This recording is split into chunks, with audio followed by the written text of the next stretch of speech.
हमारा एक कराची का नौजवान, उसकी नेटवर्थ बन गई है सिर्फ 25 साल की उम्र में। सिर्फ ये है कि इनको पॉलिश करना है, इसको आगे लेके आना है। कुछ लोग वो भी हैं जो पढ़ नहीं सके, जिन्होंने अभी तक तालीम हासिल नहीं की, लेकिन उनके लिए भी मौके होने चाहिए। आजकल के नौजवानों के पास एक ही बात होती है, वो जी मैं दा पढ़े दा तो माँ फैक्ट्री दा खत चाह दो। हम उससे बाहर निकलते ही नहीं। हमारे पास बहुत से प्रोग्राम्स हैं, जैसे मैंने कहा अभी फ्यूचर में डॉक्टर्स के बारे में सोचा जा रहा है कि उसको भी उस स्टैनफोर्ड यूनिवर्सिटी वाले प्रोग्राम में लाया जाए।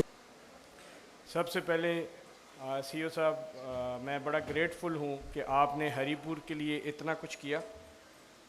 बीइंग अ मेंबर कौमी असम्बली, हमारे ऊपर बहुत सी जिम्मेदारियाँ आ जाती हैं।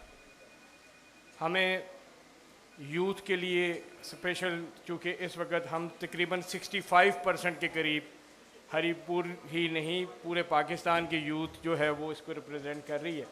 यहाँ पे हम एक AI लैब लेके आए। ये वो चीज़ है कि जिससे इन फ्यूचर हमारे स्टूडेंट्स चाइना और यूरोप में जाके पढ़ सकेंगे। यहाँ पे 3.5 लाख नौजवान जिनकी उम्र 18 से 35 साल के दरमियान है, वो बेरोज़गार हैं। मुझे दिन के वक्त एक दिन में तकरीबन 1 लेटर पैड चाहिए होता है, सिर्फ फैक्ट्रियों को रिकमेंड करने के लिए कि इसको आप जो है जॉब पे रख दें। हमारी इस वक्त यूथ की ये पोजीशन है। हमारा एक कराची का नौजवान, उसकी नेटवर्थ बन गई है सिर्फ 25 साल की उम्र में। सिर्फ ये है कि इनको पॉलिश करना है, इसको आगे लेके आना है।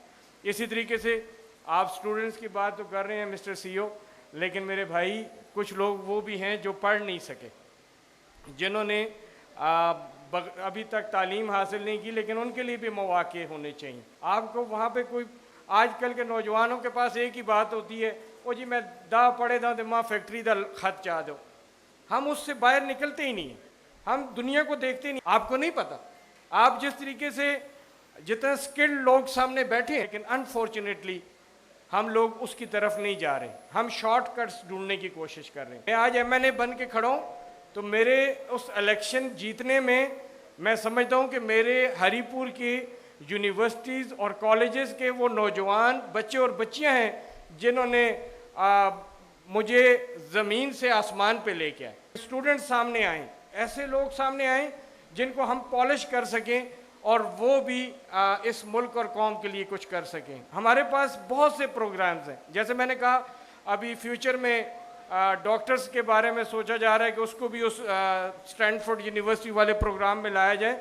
इसी तरीके से हम वकला को फ्यूचर में प्लान कर रहे हैं। ऐसे मुख्तलिफ डिपार्टमेंट्स को आगे लेके आ रहे हैं। लेकिन सिर्फ हम अगर इसी पे फोकस करेंगे कि हमें सही नौकरी मिल जाए, तो अब सरकारी नौकरियों पे ये समझे कि बैन है। अब आप कॉन्ट्रैक्ट पे भर्ती होते हो, डेली वेजेस पे भर्ती होते हो।